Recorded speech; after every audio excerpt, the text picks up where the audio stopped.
Hey guys, welcome back to my YouTube channel. Today we are going to learn about one more sequence in Python, which is known as a list. So, what is a list? A list is nothing but a collection of items or elements. That means any number of items or elements we can store in our list, and that too inside the square brackets. So I will tell you that how to define a list, but before that let us learn about some of the functionality of list. So list supports storage of heterogeneous types of elements. If we talk about the elements stored in the list, that means we are talking about the data types of the elements. So data type can be integer, it can be float, it can be character, or we can say it can be a string, right? So heterogeneous types means the mixed data types. That means list can contain, a single list can contain integer values also. It can have floating point numbers also. It can have string values also. Second, lists are dynamic in nature, which means its size is not fixed. For example, I have a definer list in which I have taken 5 number of elements. But later on, I want to add 3 more elements in my list, which is possible. And after adding, the size of the list will become 8. That means according to the requirement, I can increase or decrease the elements in my list, and accordingly the size will also be reduced or increased. Third, lists are mutable so that the elements in the list can be modified easily. So mutable means we can do the modifications in our list. As we have learned in concept of string, that strings are immutable in nature. That means the modification is not at all possible, right? But lists are mutable in nature. If I want to modify any element inside my list, I can do it. Now we are going to understand each and every functionality one by one. First is list 1 is equal to 1, 2, 3, 4, 5. That means I have taken one list, I have defined it, and 5 number of elements I have taken of integer type.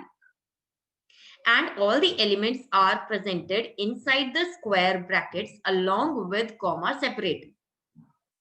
So this is the way of defining any list. Next, list 2 is equal to 1.5, 2.3, 5.6, 6.78. That means 4 number of elements I have taken into my list, and these are of floating point type. Third, list 3 is equal to A, B, C, D, E. Now here I have taken 5 elements and that too of type string. Another example, list 4 is equal to this. Now here I have taken the combination of integer values, floating numbers and character values. So last example is supporting my first point, that list supports storage of heterogeneous types of elements. That means any type of data, any type of element I can have into my list. There is no restriction that if I have to create a list of integer numbers, then I cannot include any floating point number in that. No, it's not like that. My elements can be of mixed data types. It depends upon the requirement of the user. Next. So heterogeneous means that there can be any type of element in the list, like it can be an integer, string, float, etc. And they are stored together in square brackets.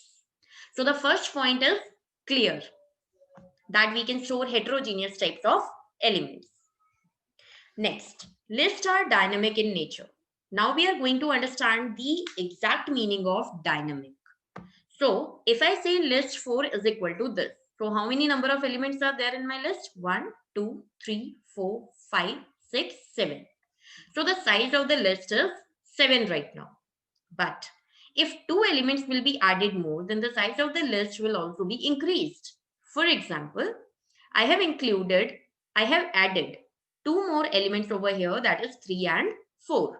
Now the size of the list has become 9 because 9 number of elements are there in my list. So the size of the list is depend upon the number of elements present at the moment. Similarly, if 3 elements will be deleted, then the size of the list will be reduced. For example, this is my list. Now, earlier my list was this, so 5, 3, 4. These 3 elements I have removed from my list. Now, how many number of elements are left? 6. So the size of the list has become 6. So each and every time, whether I'm increasing the element or I'm decreasing the element, the size of the list is fluctuating.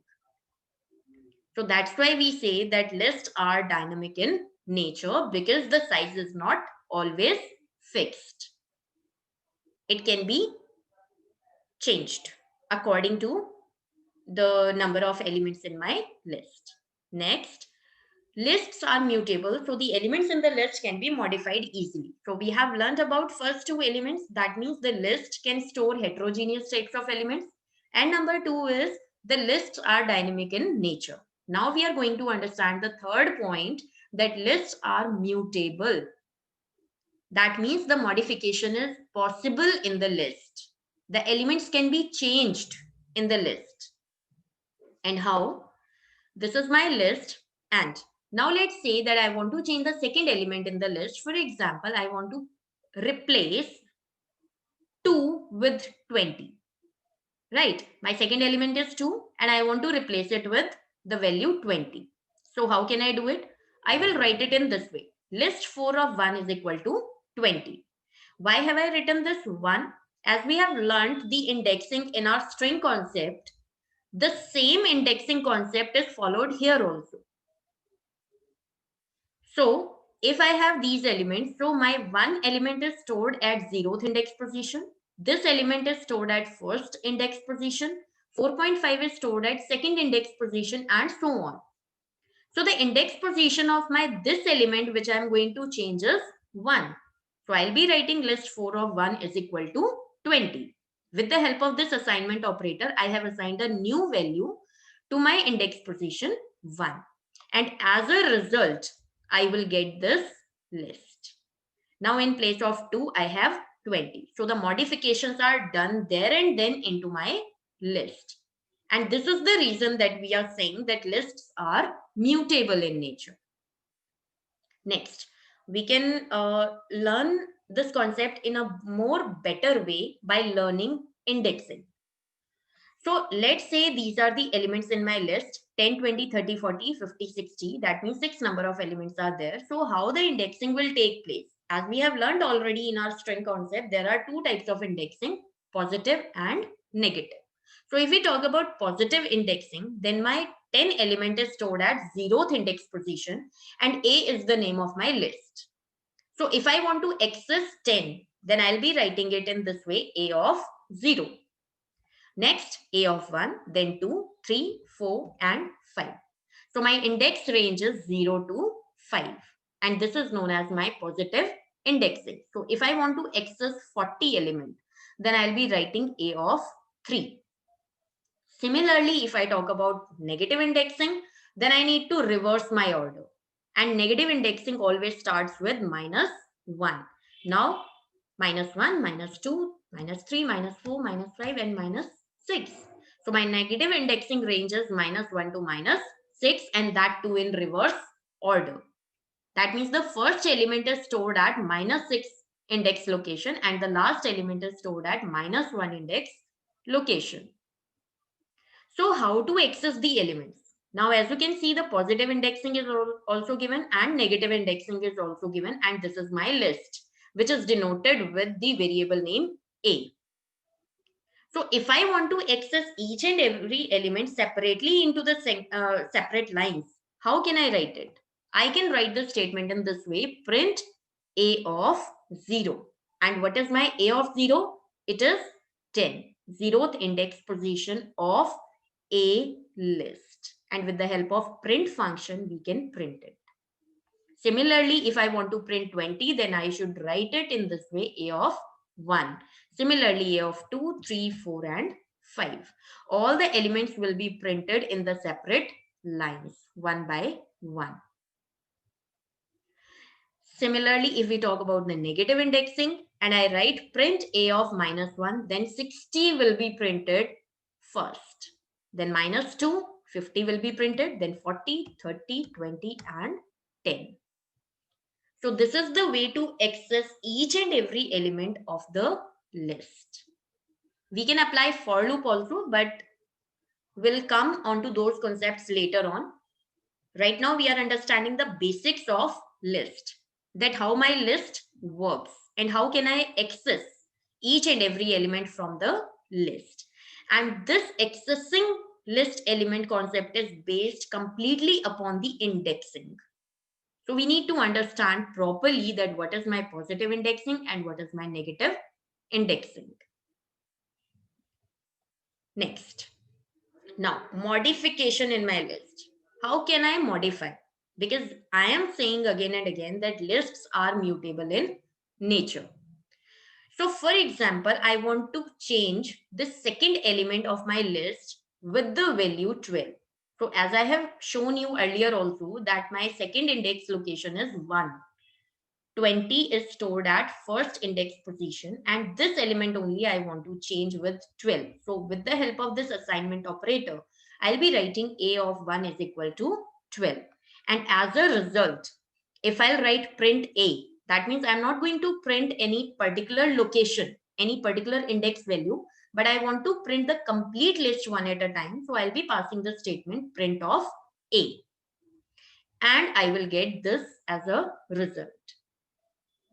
Now the question can come into your mind that in strings also, we have a replace functionality. And we can replace any substring into my string also. But then why are we saying that strings are immutable in nature and lists are mutable in nature? Because the replacement is possible in both. Whether we are following the different pattern in both the sequences.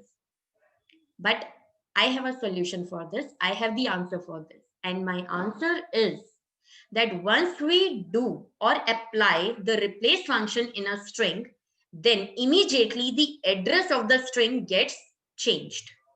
That means on the same address, the changes are not made. But here in the list, the address is not going to be changed. The changes will be done there and then. That's why we are saying that lists are mutable in nature. And I'm going to show this you practically. So let's have a look onto the practical. I'm going to assign A is equal to 10, 20, 30. And I'm taking the combination of different data types also.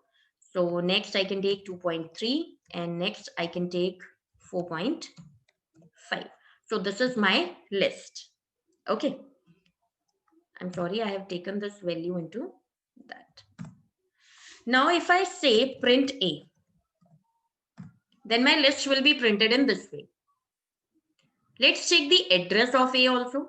So I will be writing ID of A.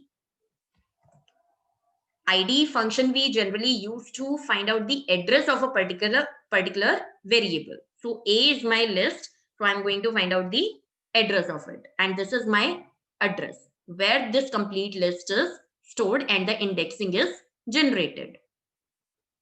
Now, as I told you that I can do the changes because lists are mutable. So if I'm writing A of 2 is equal to 13. So what is my A of 2? Right now 0, 1, 2. At second index location, I have value 30, which I'm going to replace with 13. Right? Press enter. Now print A. It will show me this result. As you can compare the previous A list and current A list. Earlier 30 was the element at the second index location, but right now 13 is replaced. Right? That means the changes are done. But my point is to prove you that lists are mutable because there is no change in the address of my list. So again, I'm going to pass the statement print ID of A. and it will show you the same address as we had earlier before doing the modification in our list. So before modification and after modification, there is no change in the address of my list A. That means the changes are done at that particular location itself. This is the exact meaning of mutable, that lists are mutable. And similarly, to prove my point that while strings are immutable, I can show you one example quickly. B is equal to, this is a book, right? This is my string. Now I'm going to print the ID of B and it will show me this address. Now I'm going to replace is string with was. This is the way only to apply this replace function.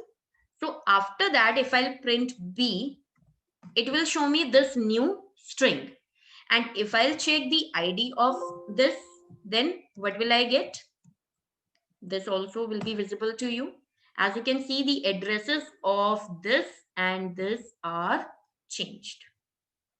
That means before modification, I had this particular address of variable B, and after modification, the variable B is stored at this particular location. That means there is a change in my address. The changes are done, the changes are reflected, but at a new memory location, not at that particular memory location where the string was stored. But if we talk about the list was stored earlier also in at that particular address, and after modification also my address is not changed. That's why we say strings are immutable and lists are mutable.